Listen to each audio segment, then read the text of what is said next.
Bonsoir à tous, on termine les vidéos du jour avec l'exercice suivant, déterminer le domaine de définition de ln de valeur absolue de sinus pi x sur 2. Bon, la première des choses à dire, c'est que f est défini, donc vous avez un ln, donc il faut que ce qui est à l'intérieur du ln soit comment? Eh bien strictement positif.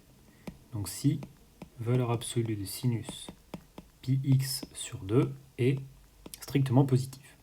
Or, vous savez qu'une valeur absolue de base, pour tout x dans R, eh bien, valeur absolue de x, elle est supérieure, elle est positive. Non pas strictement, mais positive.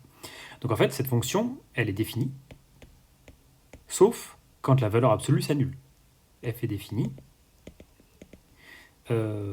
pour tout x dans R, tel que sinus pi x sur 2, donc on peut mettre les valeurs absolues, mais elles ne servent pas à grand-chose, soit différent de 0. Donc on va chercher quels sont les x dans R. Donc on cherche à résoudre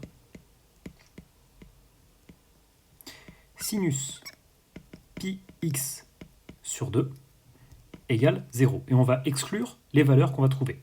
Alors vous savez qu'un sinus, quand est-ce qu'un sinus est égal à 0? Si vous faites un cercle trigonométrique, vous voyez qu'un sinus, eh bien, il va être égal à 0 lorsque l'angle formé avec cet axe-là va être soit égal à 0, soit égal à pi. Donc, on veut, donc on cherche à résoudre sinus pi x égale 0, eh bien ça, c'est équivalent à chercher les valeurs de x telles que pi x est égal, pi x sur 2, pardon, est égal à kpi avec k appartenant à grand Z.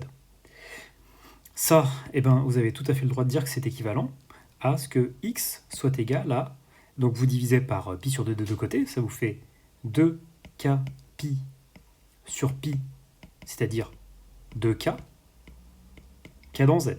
Donc en fait, vous remarquez quoi? Eh bien, vous remarquez que vous allez exclure les valeurs de x qui s'écrivent sous la forme de k dans z. Donc en fait, vous excluez quoi? Eh bien, vous excluez tous les nombres pairs. Donc, on a deux façons de l'écrire. On peut dire que f est défini, alors je vais écrire df est égal à r. Donc, si vous ne savez pas écrire l'ensemble des nombres impairs, vous avez tout à fait le droit de faire une phrase.